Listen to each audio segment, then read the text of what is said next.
नमस्कार, आप देख रहे हैं किसान बुलेटिन। मैं हूं आपके साथ प्राची तिवारी।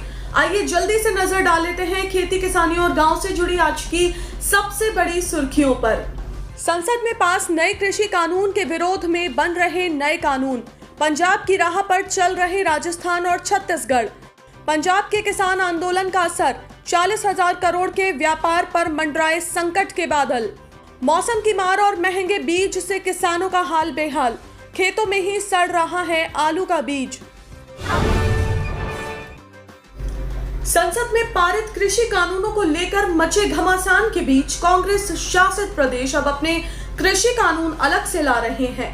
केंद्र के कानूनों को दरकिनार करते हुए पहले पंजाब सरकार की ओर से इनके विरोध में हरसिमरत का इस्तीफा दिलाया गया, फिर 4 नए कृषि कानून विधानसभा में पारित भी किए गए। पंजाब के बाद कांग्रेस शासित राजस्थान और छत्तीसगढ़ की सरकार भी अब नए कृषि कानून लाने की तैयारी में है। मकसद ये है कि मोदी सरकार के कृषि कानूनों को कम से कम कांग्रेस के शासन वाले राज्यों में बेअसर कर दिया जाए, जबकि इस पर दिल्ली के सीएम का कहना है कि ये सब कोशिशें बेकार, नए कानून बनाने का कोई मतलब नहीं बनता।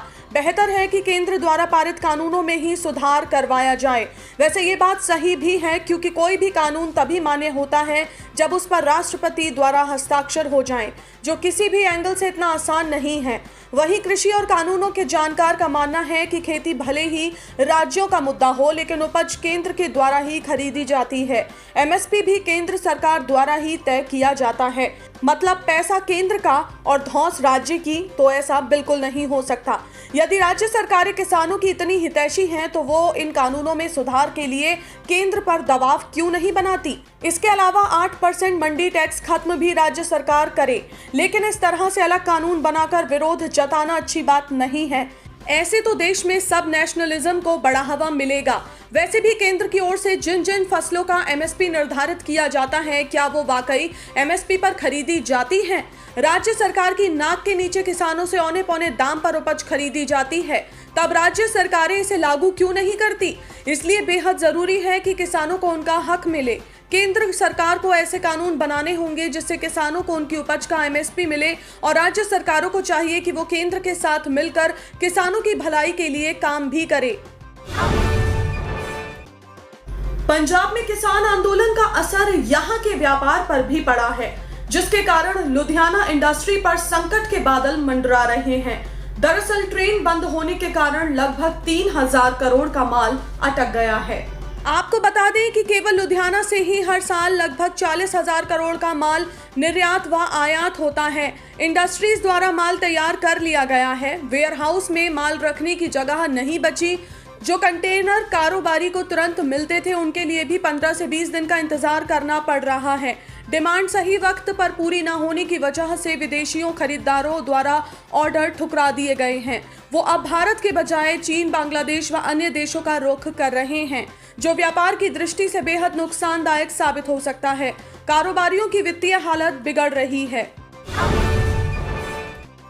पिछले साल मौसम के मिजाज ने आलू की खेती का जो हाल किया, उसकी वजह से अभी तक उपभोक्ता का जायका बिगड़ा हुआ है। 20 से 25 रुपए किलो में बिकने वाला आलू 50 से 55 रुपए में बिक रहा है, लेकिन इस बार भी मौसम का असर आलू की खेती पर पड़ रहा है। दरअसल आलू की खेती के लिए अधिकतम 32 से 35 और न्यूनतम 20 से 22 डिग्री सेंटीग्रेड तापमान होना चाहिए, लेकिन इस बार न्यूनतम तापमान तो अपनी स्थिति में आ गया, लेकिन अधिकतम तापमान में कमी नहीं आई है। वो 37 से 35 डिग्री सेल्सियस ही बना हुआ है, जिस वजह से किसान आलू की बुआई नहीं कर पा रहे हैं, और जिन्होंने बुआई कर दी थी उनका बीज खेतों में सड़ चुका है। दूसरी बड़ी दिक्कत यह है कि पिछली बार बारिश की वजह से आलू की फसल खराब हो गई थी। इस वजह से किसानों को इसका बीज बहुत महंगा पड़ रहा है। 400 से 500 रुपए क्विंटल बीज किसानों को 1400 से 1500 रुपए चुकाने पड़ रहे हैं। आपको बता दें कि आमतौर पर सितंबर के पहले सप्ताह के बाद अगेती आलू की फसल की बुआई उत्तर प्रदेश में शुरू हो जाती थी। 2.25 से 2.5 महीने में तैयार भी हो जाती थी, और इसकी खुदाई करके किसान पिछेती बुआई भी कर देते थे।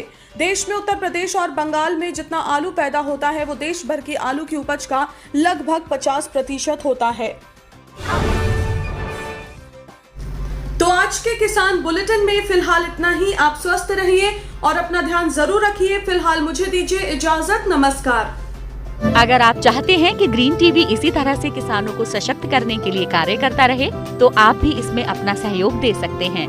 डिस्क्रिप्शन पर जाकर दिए गए लिंक पर क्लिक करें, पेटीएम करें, NEFT और क्रेडिट कार्ड के जरिए भी आप हमें सहयोग दे सकते हैं। अगर आप हमारा ये वीडियो YouTube पर देख रहे हैं तो हमारे चैनल को सब्सक्राइब करें और अगर FB पर देख रहे हैं तो इसे लाइक करें और शेयर करें।